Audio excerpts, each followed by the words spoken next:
Jadi masih orang harus berpikir ulang. Simpelnya fund manager, karena gue kebetulan sebelumnya kan di fund manager ya, jadi gue cukup paham Ya, cara berpikirnya fund manager. Kalau sudah ada kenaikan suku bunga, lu bayangkan lu bisnis, lu punya toko, lu punya apa? Saya yakin di sini teman-teman di sini yang hadir, yang ikut juga pasti punya keluarganya ada yang punya bisnis, betul ya? Ketika teman-teman punya bisnis, suku bunga naik itu bukan halangan kok. Sekali lagi gue ulangin, kalau suku bunga naik itu sebetulnya bukan halangan untuk berbisnis. Yang jadi halangan untuk berbisnis itu kalau misalkan gini sekarang, kira-kira sampai berapa ya naiknya ya? Itu kenapa kalimat itu harus teman-teman perhatikan ketika punya bisnis beneran, lalu mau ekspansi. Misalkan teman-teman ekspansi itu dibiayai dengan hutang, dengan pinjam sama bank, kemudian ekspansi tersebut karena suku bunga naik, teman-teman harus membayar 15%, 20%. Suku bunga pinjaman bisa lebih tinggi daripada suku bunga yang tercatat sebagai deposito kan. Orang iya, ngomong sekarang, betul. orang boleh bilang KPR gua aja udah naiknya udah tinggi banget gitu suku bunganya. Iya, Jadi udah nggak seperti yang kita pikir, oh naiknya kecil aja. Enggak, naiknya udah belasan persen sekarang kalau kita ngomong realnya. iya, Jadi kalau kalau kita margin profit kita sebagai pebisnis beneran, itu nggak bisa lebih dari, katakanlah ekstrim aja 15%, kira-kira lu berani nggak untuk ekspansi? Nah, itulah pertanyaan utama sebetulnya. Nanti ada betul. hubungannya sama Iya, Goto ya. Ada hubungannya sama saham ini, iya. sama saham Goto nih. Barusan dia kasih berita kalau mencat PHK. 1.300 orang. Akhirnya mengambil PHK kan, Iya, 1.300 orang. Wow, itu kenapa? Bahasa lo juga, bensinnya udah habis. Dia nggak bisa bakar duit mulu, nggak bisa. Nggak ada lagi yang mau injak benar. untuk bakar duit. Nah, gimana tuh Iya, cara kita melihatnya? Nah, nanti kita akan bahas saham per saham lah. Nah, balik iya, kita ngomong ke market dulu. Market menurut gua akan volatile. Nah, ini kembali ke sebelum ke market, dokter yang kemarin ya, ada pembicaraan tuh menarik bro. Kalau lo ikut yang dokter Sales itu dia ada perubahan view yang kemarin-kemarinnya dia bullish, dia mengatakan ini sudah akan selesai. Suku bunga akan cukup di sini-sini aja di level 4%, ekstrimnya 4,5%. Begitu realitanya The Fed ngomong seperti itu, dia berubah arah, tapi dia bullish sama marketnya Amerika. Jadi dia tidak bearish sama market Amerika. Dan dia mengklaim apa yang sudah terjadi di Amerika itu sebetulnya Santa Rally sudah terjadi. Kita tidak bisa mengatakan tidak terjadi, orang kenyataannya emang ada rally kan. Tetapi buat iya. di Indonesia Rally-nya kok panjang kayaknya, sekali itu. Hmm. exactly, di Indonesia kayaknya kok nggak ngefek ya. Nah nanti gue akan jelaskan juga, lanjut, satu pembicara lagi, yaitu yang dari Singapura, gue nggak tahu lo ikut apa enggak waktu itu bro, yang Jitun, kalau lo sempat ikut yang Oh, fund gitu. manager, Sempat, CIO, sempat ya, ikut, sempat dengar. sempat ikut ya, yang kita bahas soal Iya, China. Kemarin iya. hari Selasa malam, gue ikut lagi untuk update-nya dia untuk nasabah-nasabah yang di Malaysia.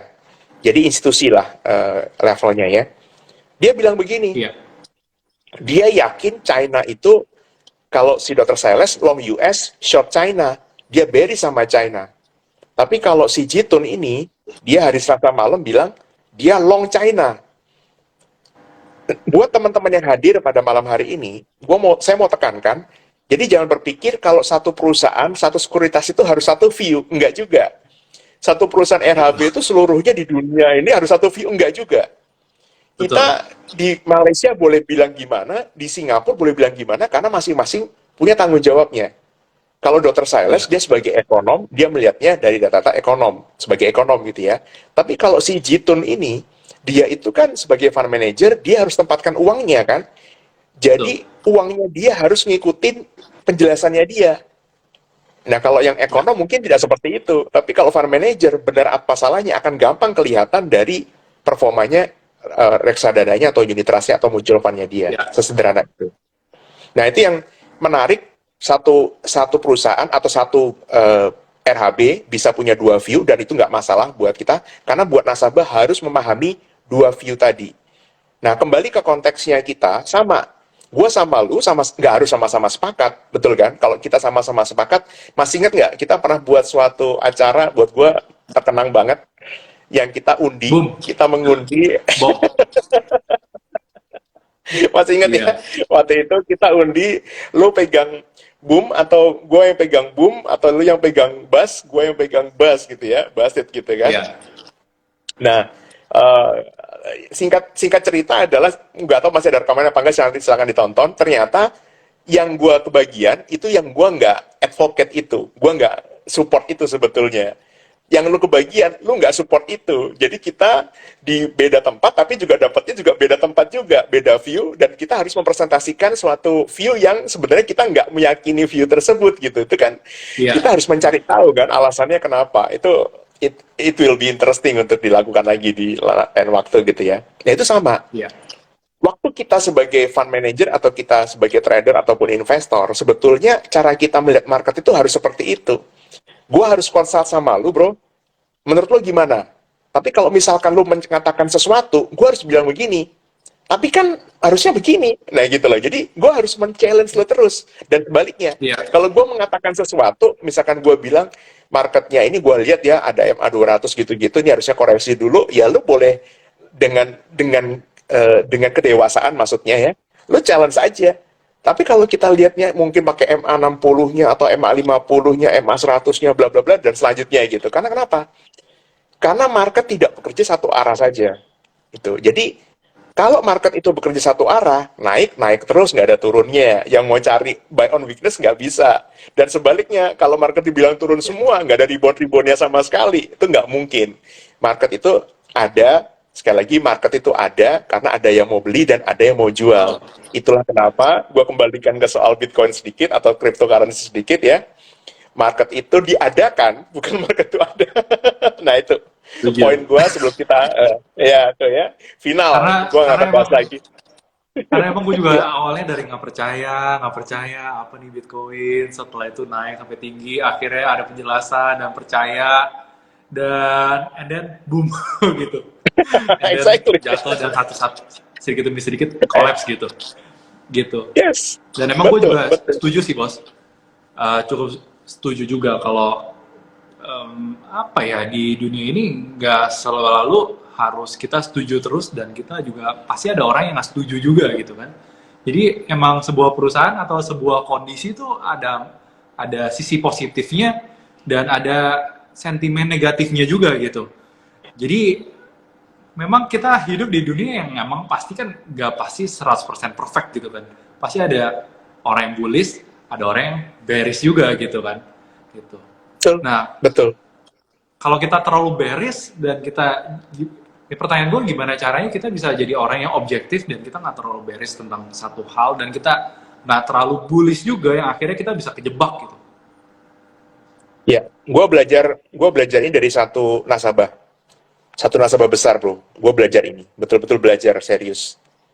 Gue tuh diajak makan sama dia untuk di challenge mulu. Lu sebel gak sih, bro? Diajak makan Tes. sama orang, diajak makan sama orang bukan makan enak gitu kan. Biasanya kita diajak makan sama orang kan dengerin gitu ya pemaparan kita Iya. seperti apa. Ini enggak ini. Diajak makan sama orang tapi mau nelan makanan kok di challenge lagi. Gue nanya ke dia, gue saking ininya gue bilang ke dia, Pak, Bapak itu eh, ngajak saya makan, kayaknya kita beda view terus. Gue bilang gitu ke dia. Kayaknya kita beda view terus, tapi kok Bapak sering ngajak saya makan? Terus dia ketawa, Iya. dia bilang gini. Dia bilang begini, bro, itu gue nggak akan pernah lupa. Gue inget banget. Dia bilang begini ke gue, gini, saya itu selalu mencari orang yang berbeda pendapat dengan saya, supaya saya tahu, saya di kubu yang mana. Perhatikan kata-kata kubu, dia tidak mengatakan benar atau salah, dia mengatakan kubu. Kubu apa ini gitu ya? Kubu bearish sama kubu bullish, itu aja kok. Kenapa kok dia men-challenge? Dia bilang, saya itu ketemu sama teman-teman saya, bukan hanya analis, tapi dia juga ada yang analis dia temuin macam-macam. Sama yang namanya terkenal di Indonesia pun dia juga tahu, dia juga kenal, itu ya, saya nggak perlu sebut siapa gitu. Terus dia bilang gini, kalau saya ajak makan teman-teman saya, terus saya melontarkan suatu ulasan begitu, misalkan contoh, ini market mau turun nih. Terus teman-teman saya pada bilang begini, iya nih market mau turun nih. Iya nih market mau turun. 10 orang yang saya tanya, 10-10-nya bilang market mau turun, setuju sama saya beli. Kontrarian. Kontrarian. Lu gila. Lu boleh, Karena semuanya dalam udah hati pada gua, jual ke dia. Exactly. Jadi lo bisa kebayang nggak? Kenapa gue nggak akan pernah lupa ini nih, makan bersama orang ini? Karena paling nggak gue 3 kali, 4 kali udah makan sama dia. Dan setiap kali makan tuh, menurut saya nggak gitu.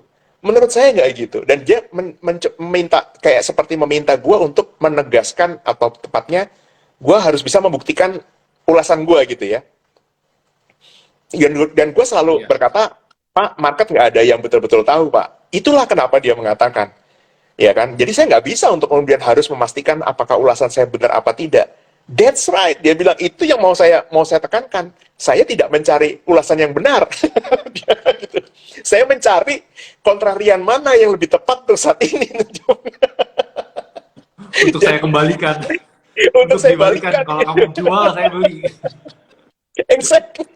Gua geleng-geleng bro, udah itu udah buat gua salut. Dan itulah kenapa ya uangnya dia juga ratusan miliar, karena pemahaman yang tadi ini.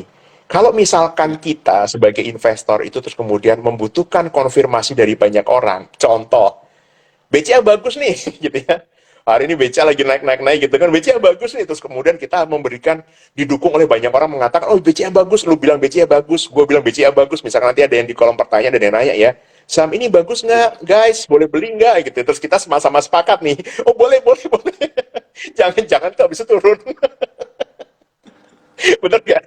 Bahkan itu gue nggak usah ngomong saham yang boten-boten, yang enggak. Gue ngomong BC aja sekalipun gitu ya. Kita lihat Iya. secara ulasan, secara chart, hari ini rebound gitu. Itu kan bagus ya. Nanti ada yang nanya misalkan, boleh beli nggak BCA? Siapa yang bisa mengatakan tidak boleh beli kan? tapi, tapi bisa aja itu menjadi puncaknya BCA untuk saat ini. We never know. Iya. Maksudnya yang jelas, dengan pembelajaran contoh seperti hari ini, gua pun sering mengikuti kelas-kelas orang lain, dan bahkan yang kalau lo tahu kan di RHB ini ada kelas yang trading apa technical analysis ya, yang hari Selasa begitu, Selasa siang sama Pak Iya. Wafi. Mungkin banyak nasabah yang akan berpikir, ya gue udah nggak perlu lagi dong ikut kelasnya Pak Wafi gitu misalkan. No, gue selalu ikut kelasnya Pak Wafi. Gue nggak pernah ketinggalan.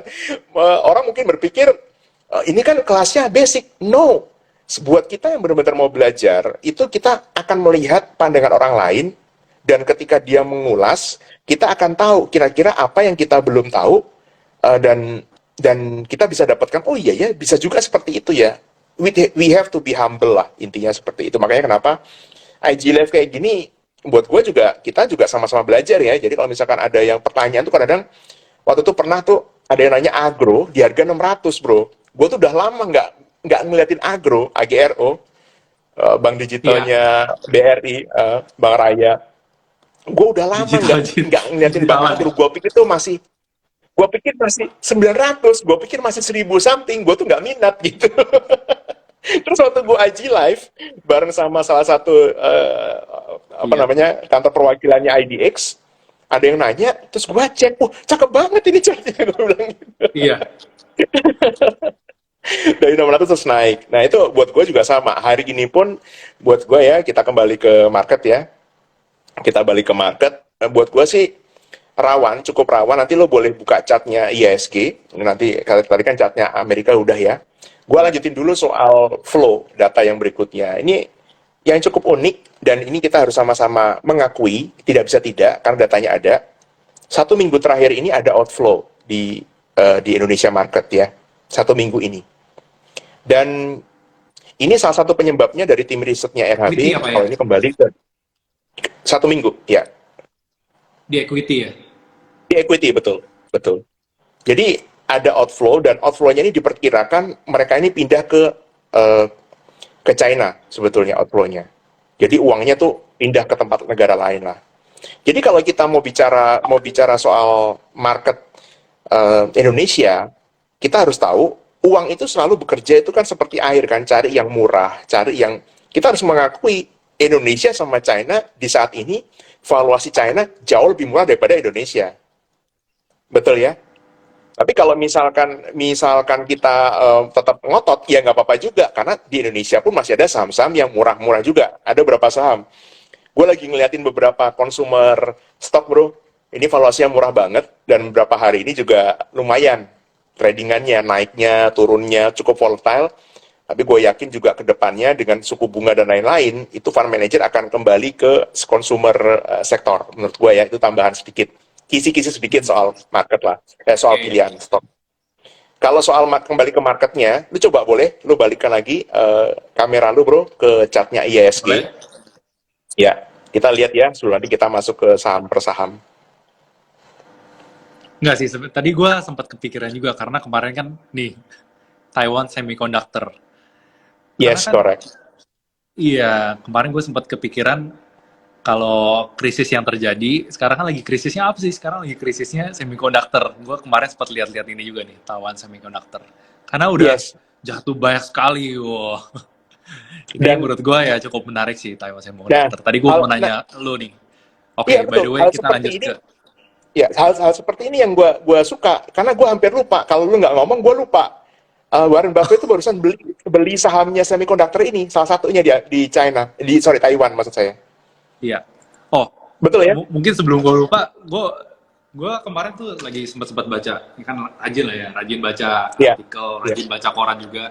Jadi em, emang kalau gue baca-baca, memang kayak chip semiconductor chip itu benar-benar shortage banget kan di mana-mana kan. Dan emang waktu lihat sahamnya, emang sahamnya lagi jatuh, sedangkan ada gap besar yaitu fundamentalnya tuh wah bagus banget, wonderful banget gitu.